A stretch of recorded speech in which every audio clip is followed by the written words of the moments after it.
Tous et bienvenue à notre temps dans la parole de Dieu, à notre temps devant le miroir spirituel du Seigneur. On veut voir notre reflet ce matin. On veut se considérer sincèrement devant Dieu. Cherchons ensemble l'Épître aux Éphésiens au chapitre 4. L'Épître aux Éphésiens au chapitre 4. Est-ce que vous aimez entendre des choses positives et constructives? Est-ce que vous aimez apprendre de bonnes nouvelles dans votre quotidien? Mon épouse et moi, presque à chaque jour, on écoute un petit peu les nouvelles pour se tenir au courant de l'actualité, pour savoir un peu ce qui se passe dans le monde. Et à chaque fois qu'ils disent les nouvelles de TVA ou les nouvelles, peu importe, de Radio-Canada, je dis à mon épouse, c'est pas des nouvelles, c'est des vieilles choses. Et fort probablement que ça va être négatif, ce qu'on va nous dire. On a un objectif pour écouter ça. Il y a des gens qui disent, moi, je lis plus le journal, j'écoute plus de nouvelles. Je comprends très bien. Mais ce désir-là d'entendre des bonnes nouvelles, d'avoir de l'actualité positive, puis même des fois des choses édifiantes pour le croyant. Et la sagesse de Dieu nous présente ce besoin qui est légitime pour nous encourager dans les voies de Dieu. Puis on décrit cela comme de l'eau fraîche dans Proverbe 25-25. Comme de l'eau fraîche pour une personne fatiguée. Imaginez, vous venez de travailler sur le terrain depuis quelques heures. Vous venez de bêcher dans le jardin. Il fait chaud, vous êtes tout mouillé. Puis là, votre épouse sort ou votre ami arrive ou peu importe, vous rentrez dans la maison et vous prenez un beau verre d'eau. Puis comme physiquement, c'est désaltérant. Oh, que ça fait du bien. À la pause au travail, vous allez donner votre maximum, puis là, vous êtes vraiment fatigué, puis là, vous arrivez, puis vous allez dans le frigidaire, puis vous prenez un beau verre d'eau, puis vous buvez cela. Physiquement, on nous dit, pour notre âme, spirituellement, ainsi est une bonne nouvelle pour venant d'une terre lointaine, pour notre âme. Et on peut comprendre ce besoin. Comment est-ce qu'on a besoin d'être rafraîchi? Comment est-ce qu'on a besoin d'être désaltéré en entendant des nouvelles positives, de bonnes nouvelles? Et même en tant que chrétien aussi, on peut penser aux éléments qui sont positifs dans notre marche avec Dieu. Alors qu'on suit le bon berger, alors qu'on veut accomplir sa volonté, ce besoin, cette nécessité d'être positif et constructif dans notre cœur en face de notre vie chrétienne. On a besoin de direction, on a besoin d'être encouragé. Les Écritures présentent certainement des vérités positives pour le chrétien, des instructions constructives pour son amélioration dans sa pratique du plan de Dieu. Mais lorsqu'on regarde la parole de Dieu, si on veut être sincère envers tout le conseil de Dieu, on s'aperçoit aussi qu'il y a des éléments qu'on pourrait dire bien négatifs. Des choses négatives que Dieu nous dit, avec une approche négative à la volonté de Dieu. C'est là que le Seigneur dit non à certaines conduites. C'est là que le Seigneur dit non, je ne veux pas certains éléments dans ta vie. Et dans la Bible, on trouve même des listes de plusieurs choses négatives que Dieu aimerait enlever de notre vie. Et je les appelle les listes noires de la volonté de Dieu. Pour aider le chrétien à être confronté encore devant le miroir, être confronté par les éléments qu'il veut enlever de sa vie, pour l'aider à saisir, grâce à cet aspect négatif, ce que Dieu veut changer dans sa marche ici-bas. Et c'est pour cela que je veux qu'on regarde ce matin Éphésiens chapitre 4.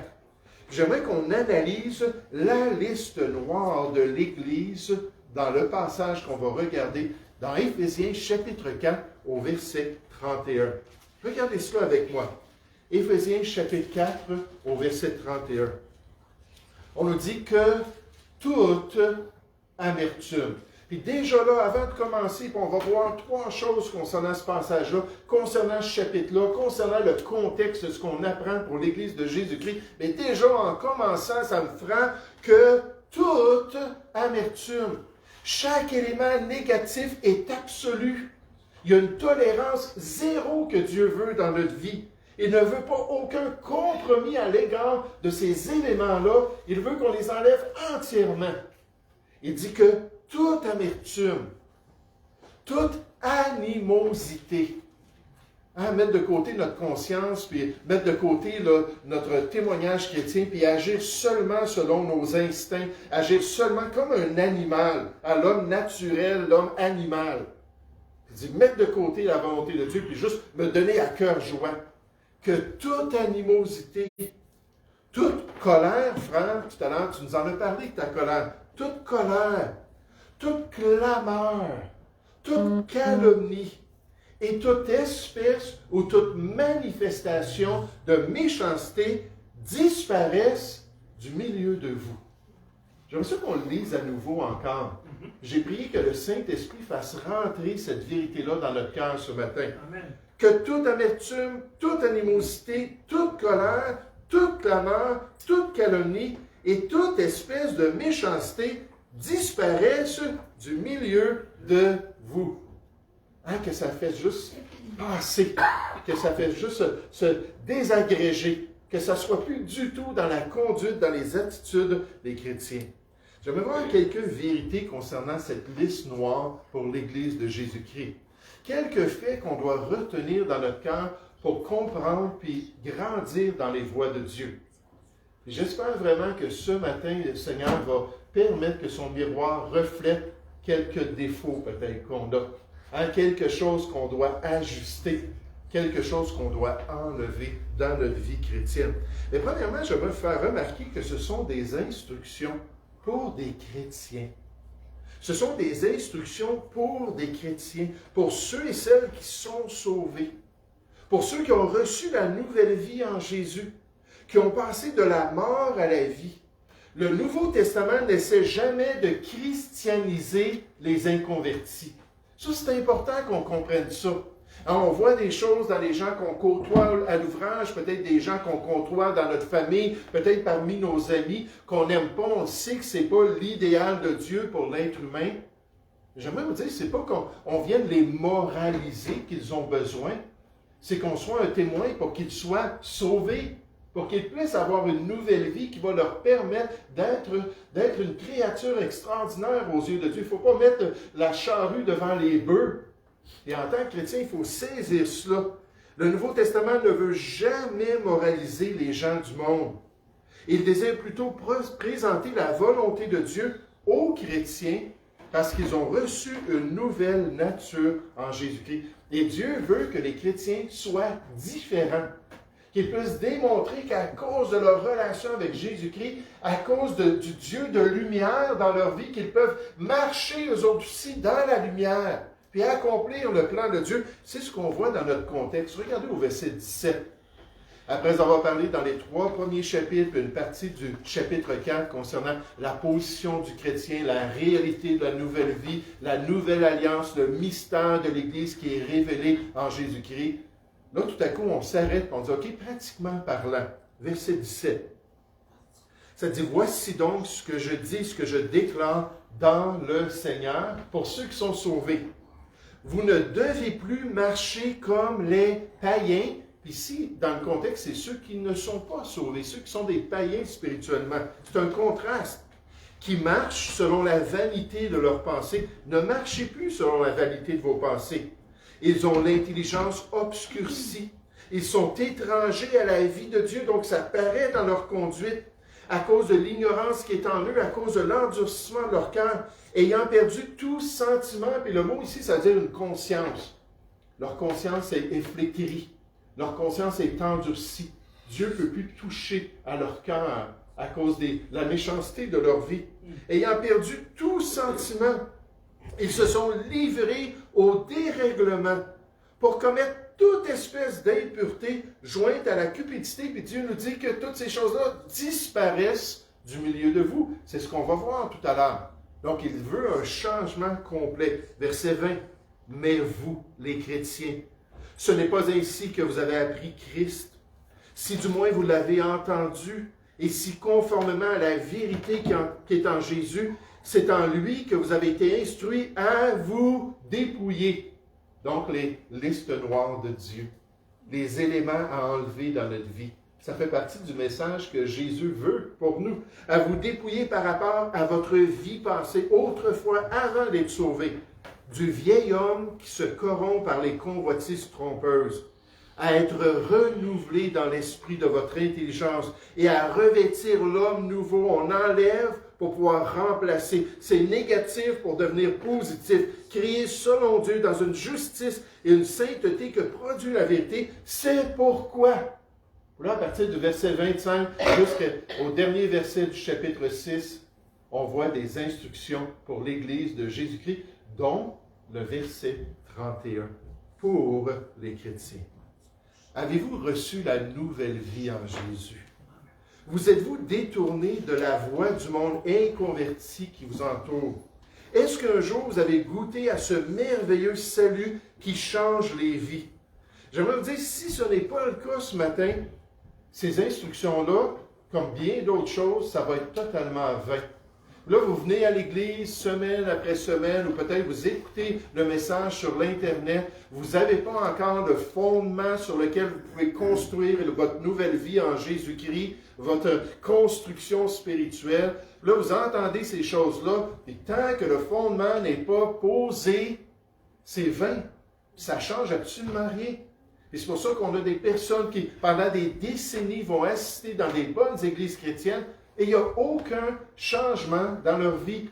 Il n'y a aucune transformation, il n'y a aucune sanctification. Jésus, dans Jean 17, 17, il a dit « Sanctifie-les, change-les par ta vérité. Ta parole est la vérité. » Là, il s'est tourné vers ses ouvriers qui a dit « Prêche la parole, et prêche la vérité de Dieu pour pouvoir transformer les gens. » Mais après que le docteur Donald Barnhouse, qui est un prédicateur du passé, avait partagé tout un message sur les répercussions du péché dans la vie du croyant, il y a un jeune homme qui s'est approché de lui et lui a dit « Moi, pasteur, je pêche à chaque jour, mais je ne sens jamais rien dans mon cœur.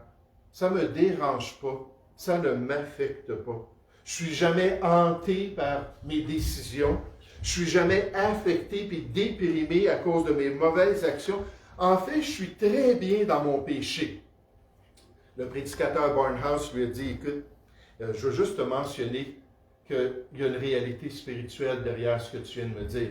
Il dit, dis-moi, il dit, si je prenais 200 kilos de n'importe quoi, ça pourrait être du bois, ça pourrait être du ciment, et je prenais 200 kilos. Puis moi, ça m'est arrivé d'avoir des plaques d'acier quand je faisais de la livraison d'acier pour une compagnie. Puis j'ai tassé la plaque, mais ils n'étaient pas dans le rack normal, puis ça me tombait dessus. Puis il y avait 300 livres, donc même moins que 200 kilos. Puis ma jambe était en dessous, puis il y avait un L en dessous de mon mollet. Donc le mollet est tombé là-dessus, 300 livres. Là, j'étais en dessous, je disais « À l'aide! À l'aide! Au secours! » Là, ils ont tous levé ça, puis là, mon mollet, là, il était rendu gros comme ça. Ça avait gonflé. Là, il dit, on prend 200 kilos, puis on prend un cadavre. Puis on le met à terre, le cadavre, puis on amène ça au-dessus de lui, puis on lui laisse tomber dessus. Il dit, penses-tu que ça va lui faire mal? Puis il dit, non, je pense pas. Il dit, penses-tu que ça va le déranger d'une manière quelconque? Penses-tu qu'il va le sentir que 200 kilos qui lui a tombé dessus? Il a dit non. Il dit, jeune homme, il dit, c'est exactement pour ça que le péché ne te dérange pas. Parce que tu es mort spirituellement. Parce que tu n'as pas la vie de Jésus-Christ.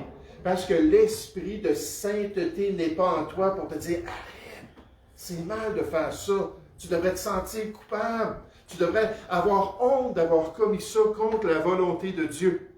Et à partir de ce moment-là, ce jeune homme-là a commencé à remettre en question le fait qu'il avait été élevé dans une famille chrétienne, le fait qu'il avait été toute sa vie dans l'Église chrétienne, pour s'apercevoir que c'est pour ça que son cœur était tellement dur et pour se tourner vers cette nouvelle vie-là en Jésus-Christ. Donc, la première application ce matin, la première chose à faire alors qu'on voit ces instructions, c'est de se demander si on a eu cette nouvelle vie-là. Puis de se tourner sinon vers la croix du Calvaire. De dire, Seigneur, sauve-moi, puis donne-moi ce nouveau cœur. Donne-moi cette réalité spirituelle à cause de ta mort au Calvaire. Fais de moi une nouvelle créature capable et ensuite en mesure de suivre tes instructions. Quelqu'un cette semaine m'a donné un petit dépliant. Puis là, je le lisais alors que je travaillais sur mon message. Puis à l'arrière, il y avait une petite prière. Et cette prière-là était encouragée pour ceux qui recevaient le dépliant, c'est-à-dire, je reconnais que je suis pécheur. Peut-être que c'est ça le problème. Ma mère avait fait une prière un jour, mais il n'y a rien de magique là. Il n'y a rien qui avait changé dans sa vie. Pas intéressé à aller à l'église, pas intéressé à lire la Bible, pas intéressé à l'Évangile, rien. Puis quelques années après, encore une fois, quelqu'un lui a parlé. Puis là, elle a dit, mais moi, je ne suis pas une pécheresse. Il a dit, car tous ont péché. On est tous des pécheurs. Là, l'Esprit de Dieu a pris ces quelques paroles-là pour toucher son cœur. Puis là, elle a avoué, c'est vrai. C'est vrai dans mes motivations, dans mes intentions, dans mes agissements. J'ai fait des choses de mauvais. Je reconnais que je suis pécheur. Je crois, Seigneur Jésus, que tu es mort à ma place pour mes péchés, pour que je sois pardonné. Je crois que tu es ressuscité pour me donner un nouveau cœur et me donner la vie éternelle. Je te reçois maintenant, alors que je mets ma foi en toi, pour que tu deviennes mon sauveur personnel. Puis là, ensuite, on dit Amen, puis on acquiert cette nouvelle vie-là à cause de l'œuvre du Seigneur Jésus-Christ. Donc ça, c'est la première chose ce matin. On voit ces instructions-là, si vous n'êtes pas sauvés, écoutez, tournez-vous vers Jésus. Une fois sauvé, j'aimerais vous faire remarquer les attitudes d'un bon chrétien. Les attitudes d'un bon chrétien. On présente des choses négatives, on va se tourner vers les choses qui sont positives. Le choix du cœur d'un croyant de changer sa conduite et ses attitudes envers autrui. Sa décision personnelle de modifier son ancienne conduite pour plaire à son Père céleste et pour l'honorer ici-bas. Puis en tant que chrétien, il ne faut pas oublier que notre grand défi, c'est d'apprendre comment il faut se conduire et, dans cette conduite-là, plaire à Dieu. Plus qu'on va saisir ça, que notre vie, ça devrait être une vie qui honore le Seigneur. Notre vie, ça devrait être une vie qui lui plaît. On devrait être concentré sur Dieu. On devrait vraiment s'attacher à sa personne. Puis on devrait désirer l'honorer en toutes choses. Mais si on a cette optique-là, on va être prêt à changer, à comprendre de plus en plus ce qui lui est agréable pour la gloire de Dieu. Tout au long de notre vie chrétienne. Pas juste dans les premières années où on est tout feu, tout flamme, le premier amour. Ça devrait continuer tout au long de notre vie chrétienne qu'on devrait désirer grandir, on devrait désirer changer, on devrait être disposé et disponible pour modifier notre conduite selon la volonté de Dieu. Puis au verset 31, on revient à notre liste noire. Éphésiens 4, au verset 31, on nous dit que toute amertume, toute animosité, toute colère, toute clameur, toute calomnie et toute espèce de méchanceté disparaissent du milieu de vous. Puis voici ce qu'est la bonne attitude du chrétien. Voici ce qui devrait refléter l'œuvre de Dieu dans sa vie. On nous dit, soyez bons les uns envers les autres. Wow! On arrête de calomnier. On arrête de rentrer le couteau dans le dos de notre prochain. On veut être bon, on veut être une bénédiction. Soyez bons les uns envers les autres, compatissants, avec des cœurs sensibles, des cœurs qui comprennent que mon frère et ma sœur, eux autres aussi, ont des problèmes dans leur vie, comme moi. Et là, je suis prêt à être sensible. On a des forces, puis on a des faiblesses, puis à différents niveaux, on a des combats. Puis peut-être que son combat, c'est pas mon combat, mais je vais avoir compassion qu'elle a des combats dans sa vie. Un compatissant, vous pardonnant réciproquement comme Dieu vous a pardonné en Christ. Est-ce qu'on est prêt à changer? Amen. Est-ce qu'on est prêt à laisser le Seigneur nous transformer?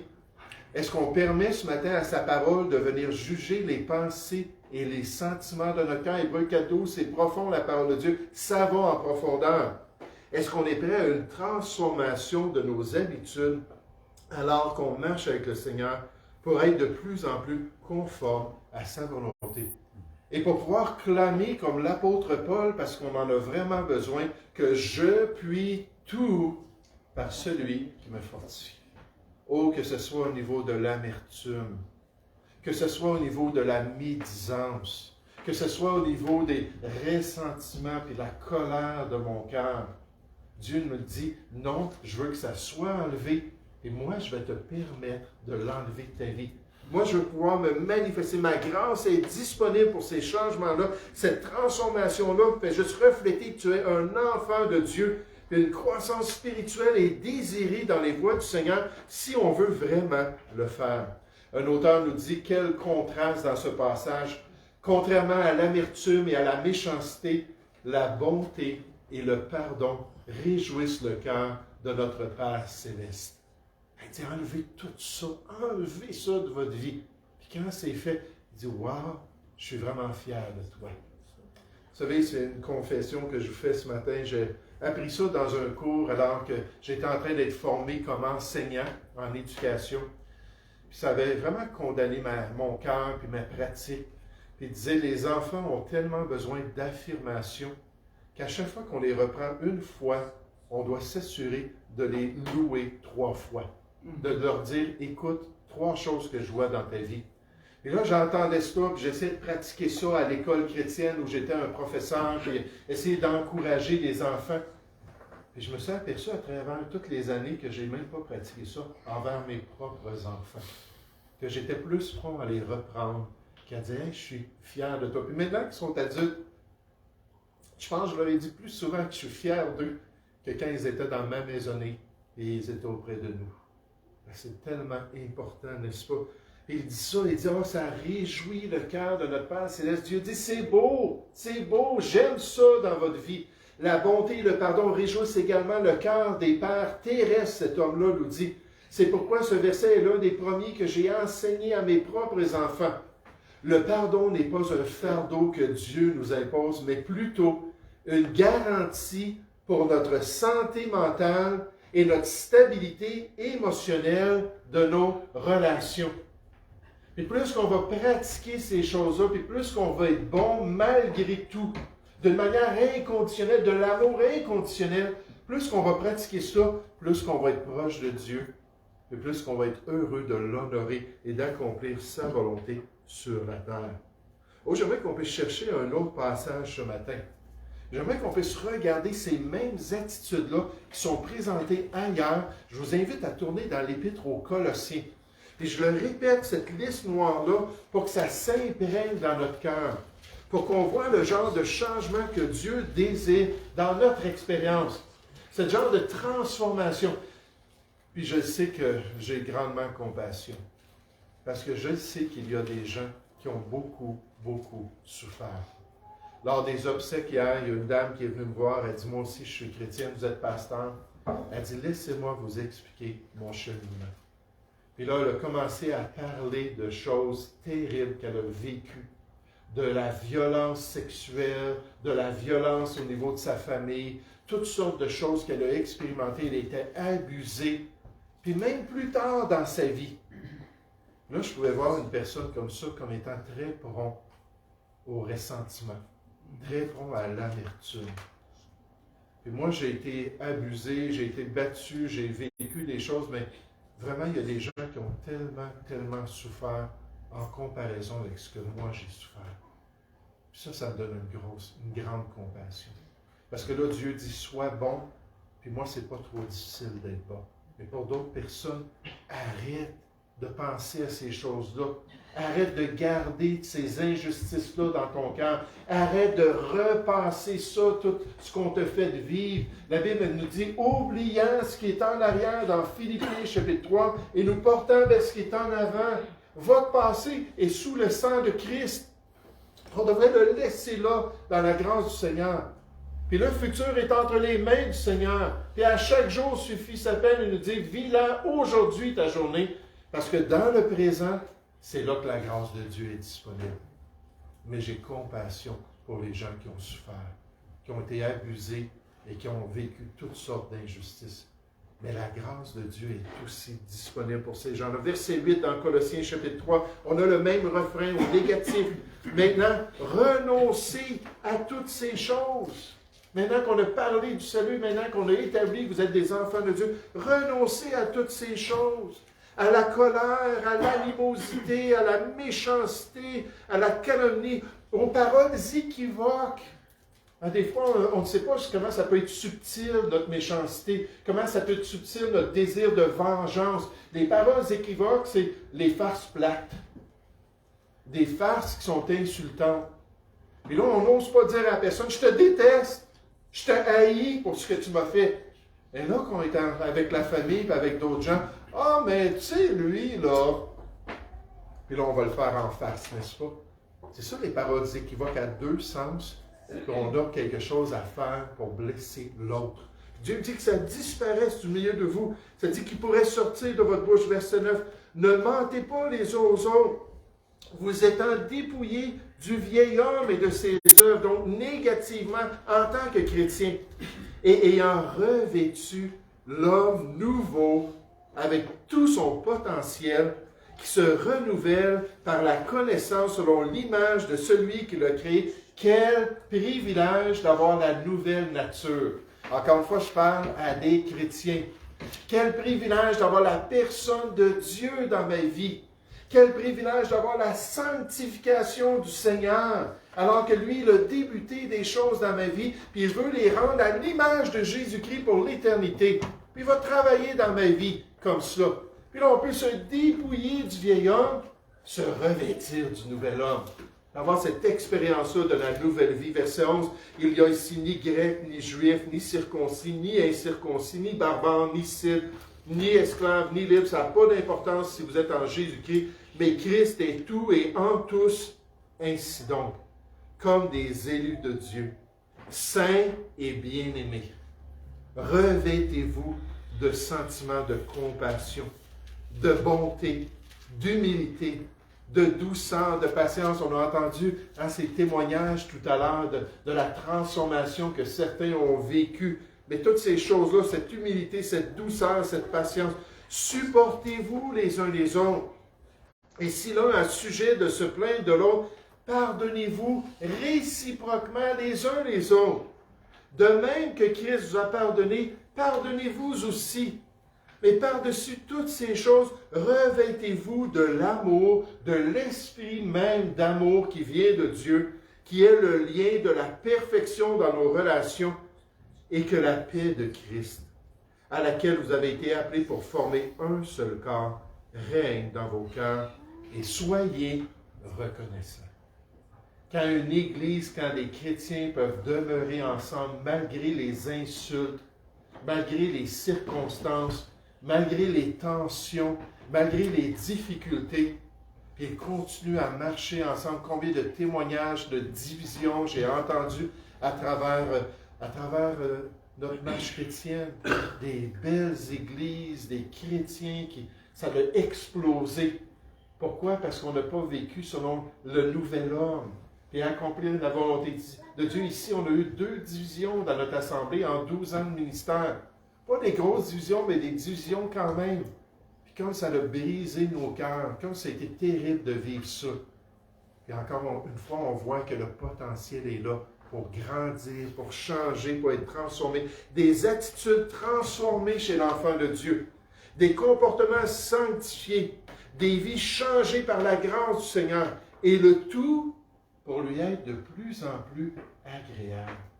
Est-ce qu'on est arrivé à un plateau spirituel où en tant que chrétien, malgré 30, 40 ans, 50 ans de vie chrétienne, on dit non, je veux aller encore plus proche de l'image et de la stature parfaite de Jésus-Christ.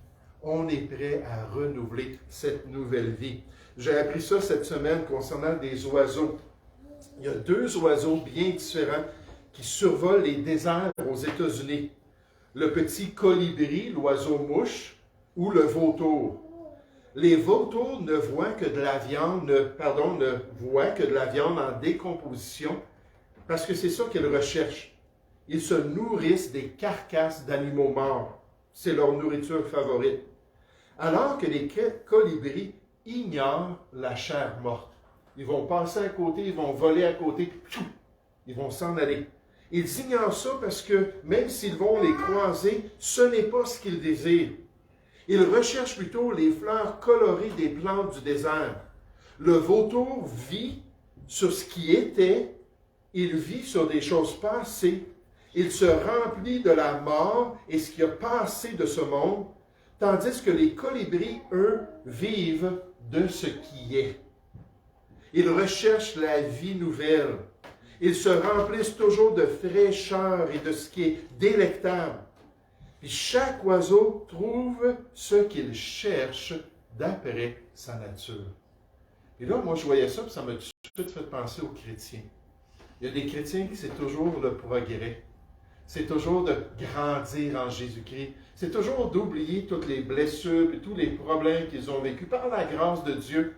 Là, ils veulent quelque chose de vivant. Ils veulent quelque chose de concret par l'Esprit de Dieu. Ils veulent être joyeux dans le Seigneur. Tandis que malheureusement, il y a d'autres chrétiens, ils retournent pas mal toujours à la charogne. Hein, ils sont toujours dans le passé. Ils sont toujours en train de se délecter de choses qu'ils devraient délaisser au contraire. Et là, la question, c'est qu'est-ce que je vais faire dans ma vie?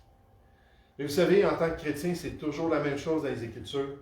Si on est prêt à suivre la volonté de Dieu, il y a toujours une récompense. Il y a toujours une bénédiction. Et dans le texte biblique, on voit cette satisfaction pour le chrétien de suivre la volonté de Dieu. Cette satisfaction pour l'enfant de Dieu, cette œuvre spirituelle de confirmation lorsqu'il plaît à son Père céleste dans sa conduite, lorsqu'il lui est de plus en plus agréable dans ses choix, lorsqu'il le suit dans sa marche ici-bas et que l'Esprit de Dieu vient se manifester et réconforte ses voies dans la volonté de Dieu. Regardez dans Éphésiens chapitre 4 à nouveau, en terminant. Éphésiens chapitre 4 au verset 25.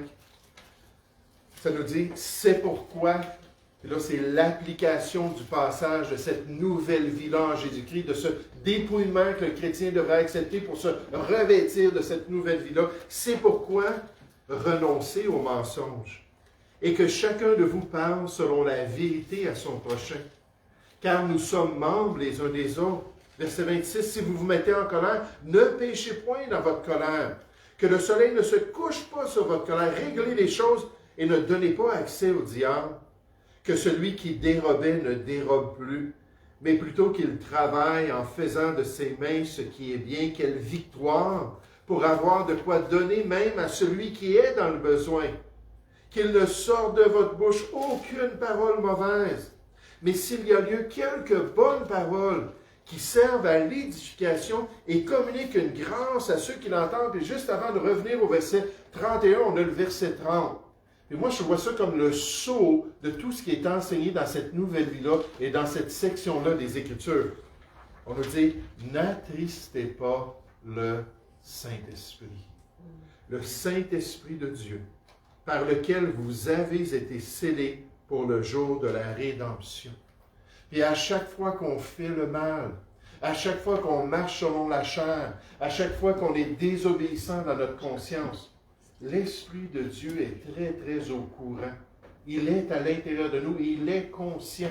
Comme David dans le psaume 51 qui a dit à l'Esprit de Dieu, il a dit, ne m'enlève pas la joie de mon salut, parce qu'il s'était détourné du plan de Dieu et de la volonté de Dieu. Mais l'Esprit est attristé dans notre cœur. Puis là, on nous dit que toute amertume, toute animosité, toute colère, on va y aller au maximum dans tout ce qu'on dit, toute clameur, toute calomnie, toute espèce de méchanceté disparaissent du milieu de vous. Soyez bons les uns envers les autres, compatissants, vous pardonnant réciproquement, comme Dieu vous a pardonné en Christ. Lorsqu'on fait le bien, lorsqu'on pratique la parole de Dieu, lorsqu'on se soumet à ses instructions, peu importe le domaine que le Seigneur essaie d'adresser, ce qu'il nous montre dans son miroir, ou lorsqu'on demeure en communion avec lui et avec son Saint-Esprit, alors on va continuer à bénéficier de son œuvre dans notre cœur. De cette joie-là, de cette transformation-là, de son fruit, de cette bénédiction. Et c'est pour ça qu'on nous dit, n'attristez pas le Saint-Esprit de Dieu. Le Saint-Esprit de Dieu, c'est comme l'antenne parabolique de notre âme qui nous connecte dans la personne du Dieu bienheureux, on nous dit. Notre Père Céleste, c'est le Dieu bienheureux. Quand on voit le Seigneur Jésus, on le voit rempli d'allégresse, d'être en communion avec son Père Céleste. Et là, on nous dit que nous aussi, on peut être remplis de joie. On peut avoir cette joie-là d'un salut merveilleux, cet épanouissement-là personnel en tant que chrétien. Il ne faut pas attrister la source même de notre vie spirituelle. Il ne faut pas attrister celui qui produit cette joie dans notre âme. Et même les Écritures ordonnent de ne pas éteindre l'Esprit de Dieu. N'éteignez pas l'Esprit. Quand j'ai lu ça en tant que chrétien, je dis, qu'est-ce que ça veut dire? L'Esprit, c'est une personne, puis je peux l'éteindre. Puis là, nécessairement, dans l'original, c'est pas compliqué. Éteindre, ça veut dire étouffer la flamme. Ça veut dire souffler pour que la flamme de l'Esprit de Dieu cesse d'agir à l'intérieur de moi. Puis Dieu nous interdit de le faire. Il dit, ne faites pas disparaître son influence bénie dans votre vie. Ne faites pas disparaître son impact sur votre marche chrétienne. Ne devenez pas tellement endurcis dans le mal au point que l'onction même de Dieu n'affecte plus vos choix, n'affecte plus votre attitude, n'affecte plus votre âme, ne vous permette plus d'accomplir le plan de Dieu. La Bible est très claire que le fruit de l'Esprit, la manifestation concrète de l'onction de Dieu à l'intérieur de nous, son fruit, c'est cet amour-là, cette joie. Imaginez que toute amertume disparaisse et qu'on soit pleinement rempli de l'Esprit de Dieu, contrôlé par l'Esprit. L'amour au max, la joie au max, la paix au max, la patience, la bonté, la bienveillance, la foi, la douceur, la maîtrise de soi. On ne veut pas fermer cette valve de bénédiction. On ne veut pas fermer cette eau de vie qui est là dans notre âme, qui veut couler dans notre âme, se manifester. Jésus, dans son ministère, prêchait aux gens, il dit, celui qui croit en moi, voici une des manifestations de cette foi en Jésus-Christ. Il a dit, des fleuves d'eau vive couleront de son sein, comme dit l'Écriture. Ça, c'est la présence, on nous le dit dans le passage, dans le prochain verset, ça nous parle de l'Esprit quand Jésus allait être ressuscité, il allait envoyer à la Pentecôte son Esprit, l'Esprit que les gens allaient recevoir, qui est à l'intérieur de nous. Hein, vous vous rappelez dans Jean 4, la femme samaritaine qui venait chercher de l'eau, elle voulait se désaltérer, et désaltérer sa famille. Jésus a dit, moi j'ai une eau là, que si tu savais qui est celui qui t'offre cette eau-là, si tu savais quel genre d'eau que c'est, parce que c'est une eau qui va couler en toi éternellement, pour toujours. Ça, c'est le sceau même de la personne de Dieu, c'est le sceau même de notre salut. Et quand on est chrétien, c'est le sceau même de son approbation. Alors qu'on accomplit le plan de Dieu, alors qu'on le suit dans les voies du Seigneur. Regardez un dernier passage avec moi, qui montre vraiment cette bénédiction, cette satisfaction, quand on est des chrétiens obéissants, dans 1 Jean chapitre 3. 1 Jean chapitre 3. Oh, ça vaut la peine de marcher avec le Seigneur.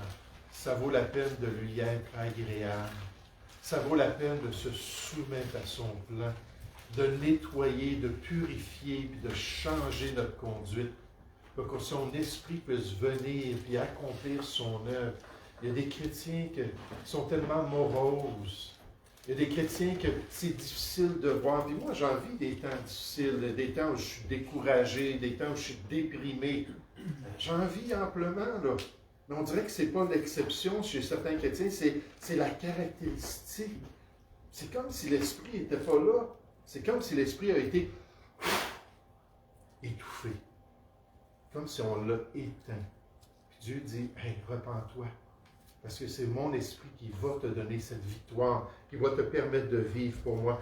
Dans Jean chapitre 3, on nous dit au verset 17, « Si quelqu'un possède les biens du monde et que voyant son frère dans le besoin, dans le contexte d'une personne, un chrétien qui a un besoin qui est vraiment légitime, il lui ferme ses entrailles, il n'y a aucune compassion, il n'y a pas d'amour sincère. Et dit, comment l'amour de Dieu demeure-t-il en lui? Et là, le Seigneur, il dit, c'est pas ça que je veux.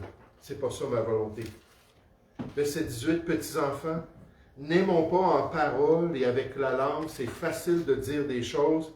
Mon père disait toujours un grand parleur et un petit faiseur. C'est tellement facile de dire des choses. Il dit, n'aimons pas en parole et avec la langue, mais en action et avec vérité. Par là, puis on voit déjà là, les indications de la bénédiction parce qu'on se soumet à Dieu. Par là, nous connaîtrons que nous sommes de la vérité. Il n'y aura pas de question dans notre esprit. Et nous rassurerons nos cœurs devant lui. Car si notre cœur nous condamne, Dieu est plus grand que notre cœur. Il connaît toutes choses. Bien aimées, si notre cœur ne nous condamne pas, et c'est ça l'œuvre de l'Esprit de Dieu. Il nous amène à une assurance, il nous amène à une certitude, il nous amène à une paix intérieure, une quiétude de notre âme. Si notre cœur ne nous condamne pas, nous avons de l'assurance devant Dieu. Quoi que ce soit que nous demandions, nous le recevons de lui. On est connecté, on marche dans sa volonté, parce que nous gardons ses commandements et que nous faisons ce qui lui est agréable. On est soumis.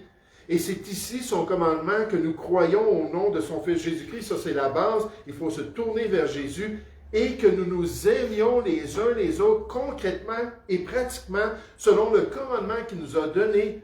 Celui qui garde ses commandements demeure en Dieu. Donc, on continue dans cette relation-là avec le Seigneur, avec un cœur obéissant. Et Dieu, en lui, comme Jésus a dit, je suis dans mon Père et mon Père est en moi. Je fais toujours ce qui est agréable à mon Père. Il y avait une parfaite relation avec Dieu. Et là, on nous dit, et nous connaissons, nous expérimentons, nous goûtons qu'il demeure en lui. Pourquoi?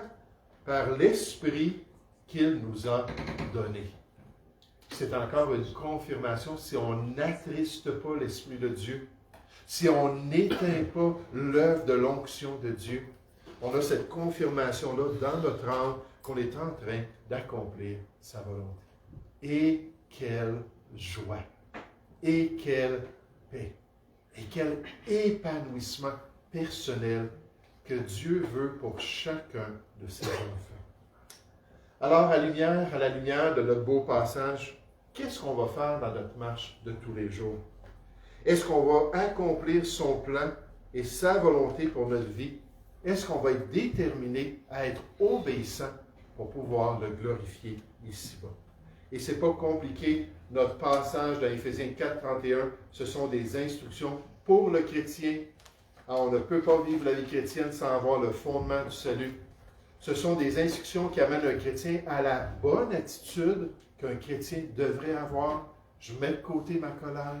Je mets de côté mon irritation, je mets de côté mes revendications, je mets de côté là, ma vengeance, à lui seul la vengeance, j'abandonne tout ça, puis je vais être bon d'une manière inconditionnelle. Oh, j'aime tellement Romains 12 au verset 21, ça dit « Ne te laisse pas vaincre par le mal que tu es en train de subir, surmonte le mal par le bien, d'une manière inconditionnelle. » Et si on le fait, nécessairement, on va être des chrétiens satisfaits. On va être des chrétiens épanouis. On va être des chrétiens qui vont toujours grandir dans les voies du Seigneur. Et là, la vie chrétienne est excitante. Là, c'est merveilleux de connaître notre Sauveur et d'accomplir sa volonté. Si on est prêt à se soumettre à lui. Nous allons prier ensemble. Oui, Père Céleste, Seigneur, je te remercie pour l'attention de tes enfants ce matin. Je te remercie pour ce désir qu'ils avaient d'entendre ta voix, de connaître ton plan, de comprendre, Seigneur, ta volonté, de saisir que ces listes noires dans les Écritures, c'est pour leur bien. Seigneur, c'est pour les confronter, peut-être les ébranler, peut-être briser la glace sur leur conscience, pour ensuite qu'ils se tournent vers la nouvelle vie en Jésus-Christ. Qu'ils pratiquent ces choses qui sont en accord avec ton plan. Et en 2023, suivre le bon berger, c'est quelque chose de pratique. Alors, Père Céleste, continue à nous encourager à lire ta parole, à nous encourager à chercher ta face. Et encore une fois, pour ceux qui n'ont pas encore cette certitude d'un nouveau cœur et d'une nouvelle vie en Jésus-Christ, Seigneur, je te prie que tu puisses continuer ton œuvre pour qu'un jour ils arrivent à la fin d'eux-mêmes et qu'ils disent, oui, Seigneur Jésus, viens dans ma vie et dans mon cœur pour me donner un nouveau cœur. Seigneur, nous te prions au nom du Seigneur Jésus. Amen. Je vais vous demander de vous lever, s'il vous plaît.